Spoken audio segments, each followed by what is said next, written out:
Welcome to our Fellowship Christian School Safeguarding Training, which comes from our Child Abuse and Prevention Policy, which was revised in June of 2025. Today is about protecting children and honoring Christ. Safeguarding isn't about assuming the worst, it's about creating the safest possible environment. Our policies protect students and staff. Every employee shares responsibility. This presentation is a summary of our full abuse policy, which is found on Google Drive. I want us to remember that today's training is not simply about policies or compliance. It's about children. Every child who walks through our doors have been entrusted to us by God. Parents place incredible trust in us every day, not only to teach the academic subjects, but to keep their children safe. Everything you'll see today, from classroom visibility, playground supervision, reporting procedures, to healthy boundaries, exists for one reason: to prevent harm before it happens. The best safeguarding programs don't wait until there's a problem. They build systems to make problems far less likely to occur. Our goal is not simply to follow Maryland law, although we certainly will. Our goal is to reflect the heart of Christ by creating a school where every child knows, I am safe, I am valued, I am protected, and I am loved. In everything we do, we need to create and maintain healthy boundaries, which foster a culture of respect and safety. So we need to show respect in physical touch. Children deserve safe physical boundaries. We need to show respect in our words. Our words should always build up or not embarrass or shame students. And respect for agency. We need to teach children to have a voice. They should know they can tell a trusted adult if something makes them feel uncomfortable. In our school, we have some non-negotiable policies. These are not suggestions, they are expectations. So for student and teacher interaction, classroom windows must remain unobstructed for full visibility. This is the little window that is in your door where people can walk by and look in. Avoid being alone with a student. If necessary, meet in an open door area with full visibility, not behind a desk or furniture. For bathroom guidelines, for preschool, boys and girls may not share a bathroom. All students must change clothes in the bathroom, not in the classroom, and cell phones are prohibited in the bathroom. Please note, visibility protects everyone. Never intentionally place yourself in a one-on-one situation. Most abuse happens where adults cannot see. These rules also protect staff from false accusations. And here are some best practices. Student and teacher interaction, the same visibility and supervision expectation as non-negotiables. Avoid unnecessary touch or body contact. No lap holding. So please do not let a child sit on your lap. Of course, the very young children, 2.5 and 3-year-olds, you might need to do that if they are upset or you need to calm them down. But students should not be sitting on staff's lap, or you should not allow other students to sit on the lap of a student.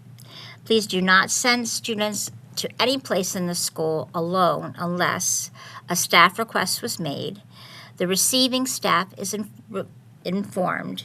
Use the walkie, not our texting system to contact the office. And this is same applies to the chapel and special events. Do not let children go out in the hallway and use the bathroom in the church hallway by themselves. They must be supervised.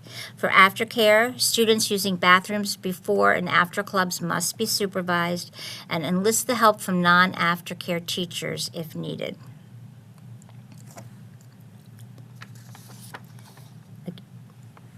Here are some other best practices for bathroom. The pre-K has shared bathrooms in each room and have their own procedures for use. Kindergarten through 2nd have scheduled bathroom times. 3rd through 5th use the upper level bathrooms as needed. If crowded or majority of students need to go, you can take the whole class to the bathroom downstairs.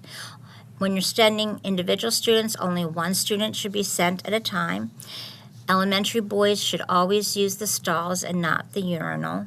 Please notify administration if concerned about a child who has taken extended time in the bathroom. And if you need to help a younger child in the bathroom change clothes or help with any other issue, if possible, ask for another adult to be present. Bathrooms are one of the highest risk locations in schools.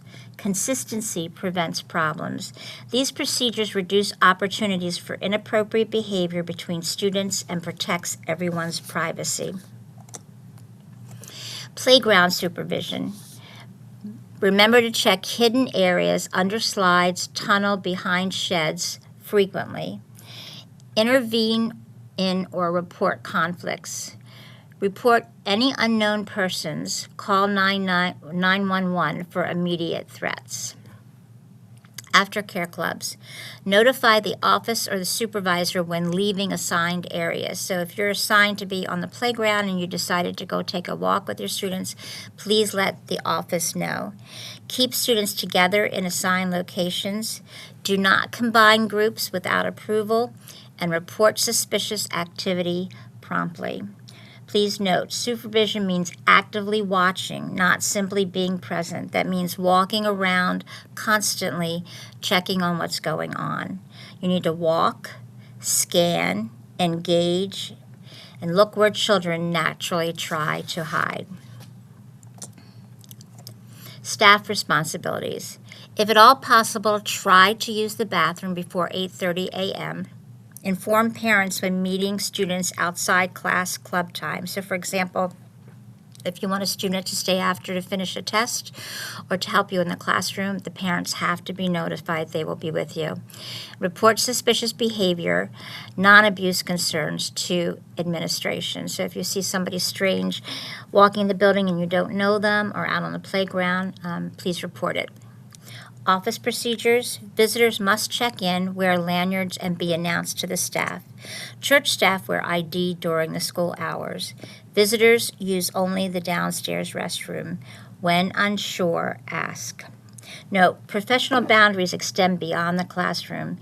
Parents appreciate transparency. When something feels unusual, ask. Never worry about asking too many questions. So if there's someone upstairs walking around, you can say, "May I help you?" Don't just assume that people are supposed to be there. Building safety. Regularly check hidden spaces behind desk, big room equipment. Close and lock all unused rooms, resource rooms, storage, etc. Lock your elementary classroom doors at the day's end. I'm not sure if this can be physically done, but it is a best practice, so students cannot wander into rooms by themselves. Investigate student interactions in unsupervised area. So, for example, if you're walking down the hallway and you see two students by themselves in a room, always investigate. For lunchroom monitoring, supervise if large groups are in the restroom. Walk around the room to prevent bullying and conflict. You can usually stop a conflict or see if students are starting to argue. You can always intervene. Note students with insufficient food and report if necessary. Maintain a calm environment without yelling. Encourage healthy eating and timely lunch completion. Prevent food sharing. And engage isolated or sad students in conversation. Remember that many incidences occur during transition, so count your children before you leave and where you arrive at your destination. Don't simply supervise the room, supervise the children. Notice any student is isolated, hungry, upset, or withdrawn. These observations matter. And lastly, mental health concerns. The mental and emotional health of our students is important at FCS. Any talk or behavior on the part of students indicating self-harm will be taken seriously. Some type of intervention or action will immediately take place, which will include talking with students and notifying parents. In some situations, the student may be referred to the Montgomery County Crisis Center for evaluation. Self-harm comments are never attention-seeking. Take every statement seriously. We don't diagnose, we respond. Every child deserves to know an adult cares enough to help. And now we're going to go to reporting child abuse and neglect. So adults in Maryland have a legal obligation to report child abuse and neglect. So if you're an educator, a health practitioner, a human service worker, law enforcement, any person who has a reason to believe that a child has been subjected to abuse or neglect must report. This can be something that happens at home, or if you see something that happens in school. All Christians have an ethical obligation to report child abuse and neglect. Reporting isn't about accusing someone. It's about protecting children. As Christians, we are called to defend the vulnerable. Maryland law requires reporting. Our faith compels us to do it. A mandated reporter is a person who, by law, is required to report suspected child abuse or neglect to the appropriate Child Protective Services, CPS agency. The focus is on legal obligation and protection of the child. Remember, the key point is the threshold is reasonable suspicion, not proof. Ensure the child's safety by involving the legal authorities. You are not the investigator, you are the reporter. Remember, CPS investigates. When in doubt, report. When to notify CPS as a mandated reporter.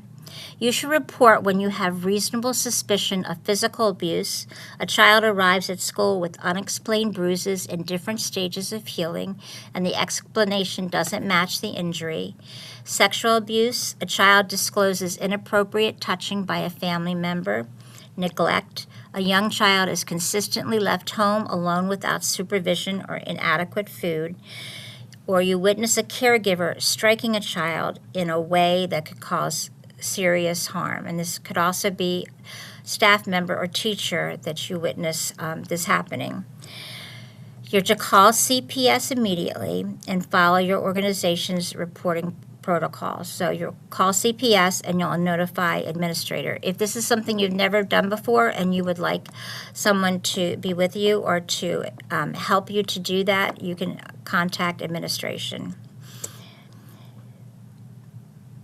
If you're questioning, it usually needs to be reported.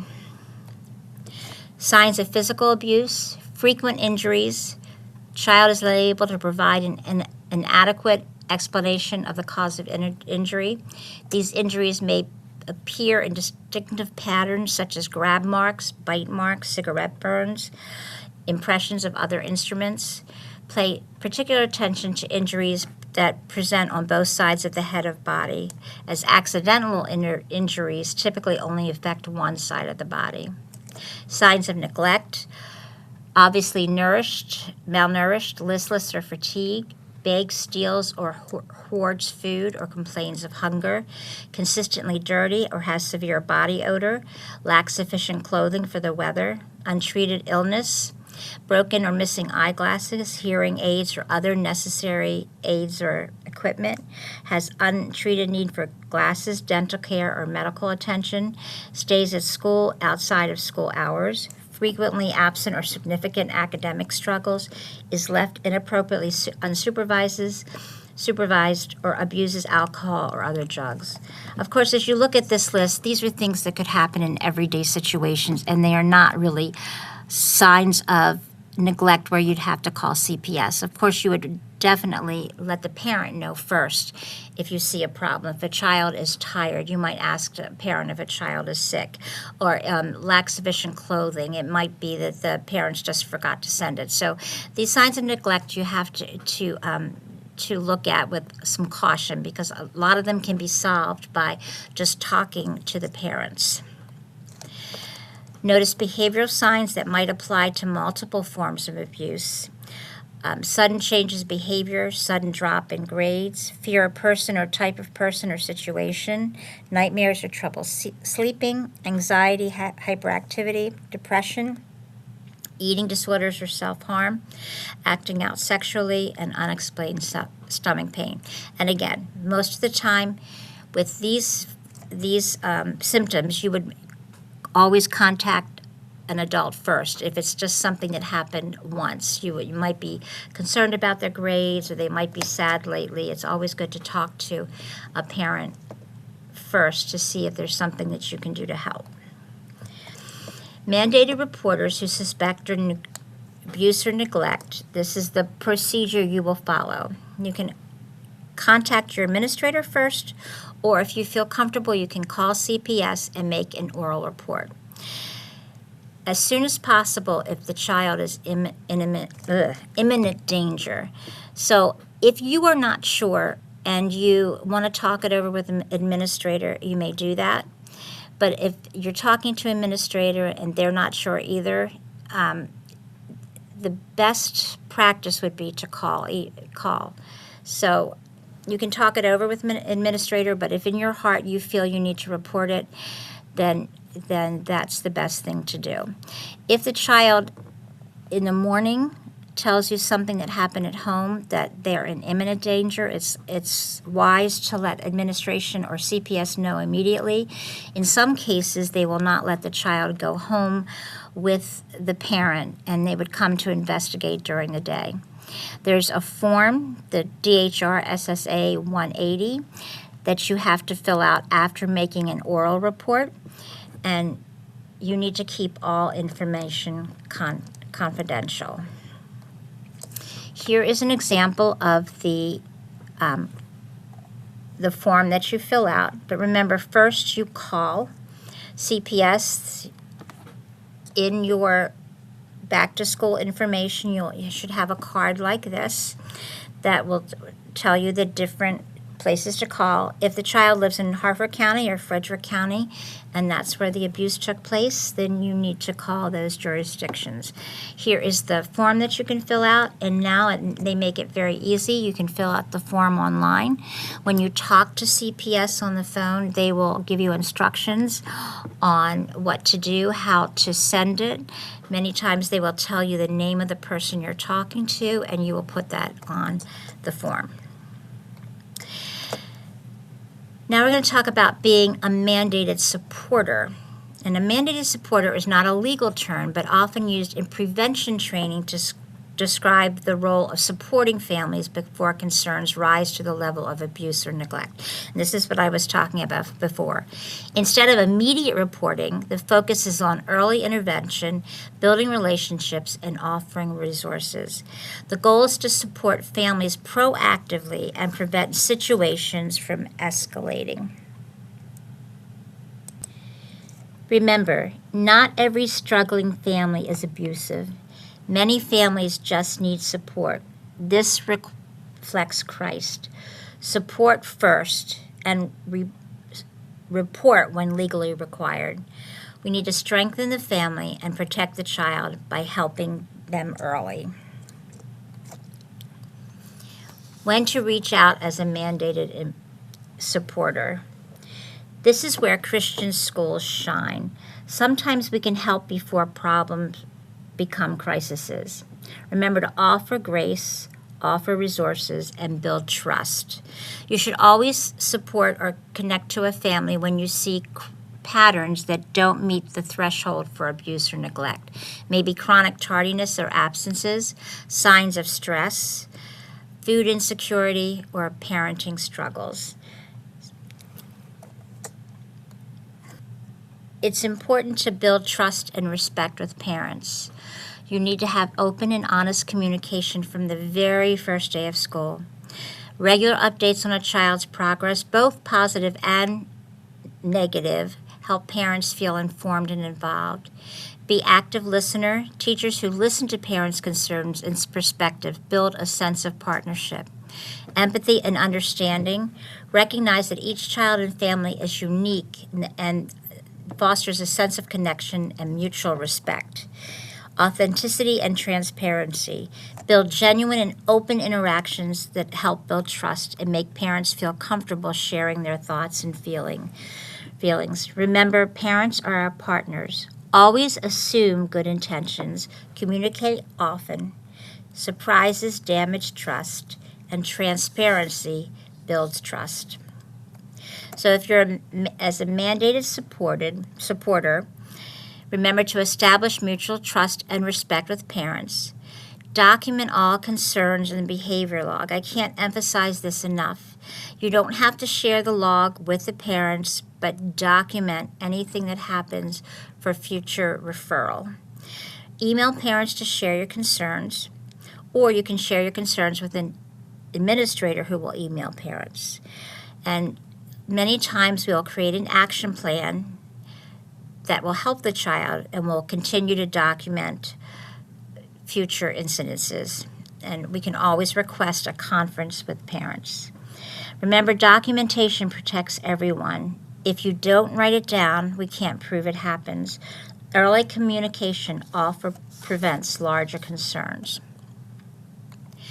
Please keep in mind there is no penalty for making a report in good faith.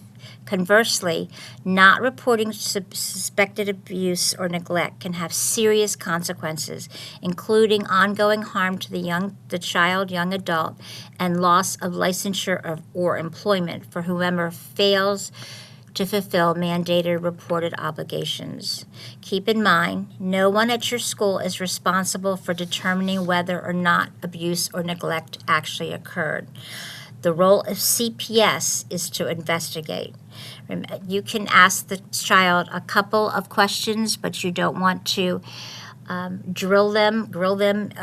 That's the job of CPS, to come and investigate.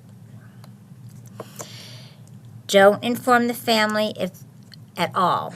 You're not going to inform the family that you contacted CPS.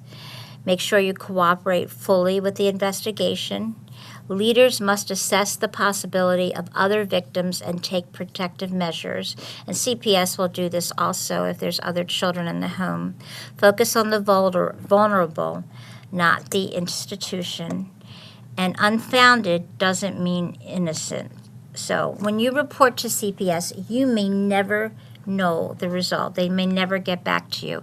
Just know that you've done your job and they've investigated and they're taking care of it. So common questions about reporting. Shouldn't we investigate before reporting to make sure abuse has taken place? As I said, you can ask a couple of questions that would give you a little more information, but you don't want to grill the child and ask them a lot of questions. Couldn't reporting destroy a family? Well, the abuse to a child is going to destroy a child and a family much more. So you really have to think of the child that is being hurt. What if I'm not sure? Sometimes you might not report it and you're not sure yet, but then the second time the same thing happens, that would be your verification that you should report. So, of course, bring prayer into it. If you're not sure, you can talk it over with an administrator. You can wait until the next time to see a pattern. But if there's something that is very blatant, is really concerning, when in doubt, report. Can you get in trouble if you're wrong? No, you can't get in trouble. You can't be prosecuted. Your name is not on the information that's given when they investigate. So it's anonymous. You can put your name in signing the report, but they're not going to use your name in any kind of investigation or talking to parents. And what if the offender is a minor?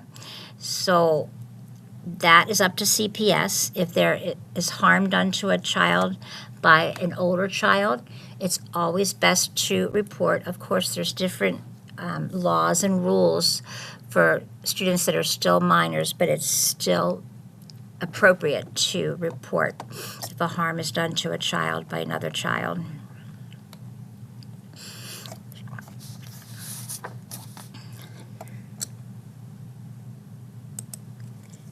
As Christian educators, safeguarding is far more than following procedures. It is one of the clearest ways we live out the love of Christ. Every classroom, every hallway, every playground, and every interaction should communicate to our students, you are safe, you are valued, you are loved.